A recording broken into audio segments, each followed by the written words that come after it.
Hinding-hindi nga makakapayag ang ina nga nitong si Venice na maisumbong nga nitong si James ang katotohanan tungkol sa totoong ugnayan nilang dalawa. Ayaw niya kasi na masira ang kanilang mga plano at wala talaga silang intensyon na sabihin ang katotohanan kay Francis. Gusto nito na buong buhay nito ay lolokohin at paniniwalaan si Francis na si Venice ay isang palma, ngunit hindi pala talaga totoo. Sukdulan na nga ang kasamaan ng ina nga nitong si Venice. Dumating na sa punto na nananakit na ito at nasagasaan na nga niya itong si James. Hindi lang yun ang kanyang ginawa sapagkat itinali din niya itong si James at sinigurado talaga na hindi makakalabas ng bahay.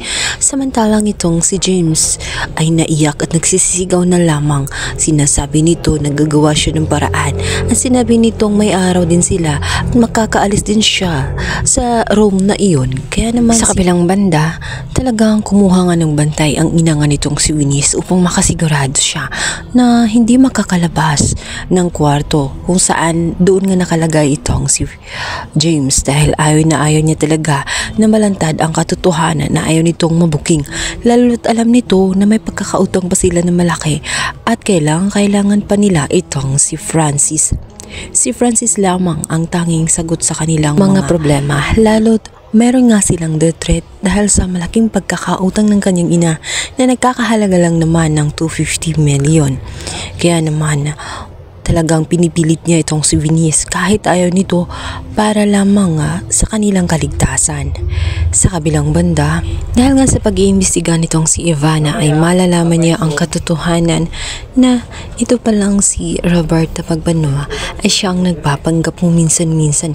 Kaya pala may mga time na ibang-iba nga itong si Venice hanggang sa nalantad ang katotohanan at sinumbong na nga ni Ivana ang katotohanan kay Sir Gob. Kaya naman galit na galit itong si Sir Gob, kaya ito'y nagpatawag ng meeting upang ipaliwanag ang ginawa ng mag-it. Dito na nga ay nagpang-abot na nga itong si Tata at itong si Venice. Sa pagdating nga ni Venice at itong si Tata ay magugulat nga ang mga katulong ng gobernador. Kaya pala umano ay lagi nilang napapansin na kung minsan ay parang napoposes nga itong si Venice. Ibang-iba kung kumilos. Yun pala ay may sadyang may gumagaya sa kanya o may nagpa-pretend na Venice.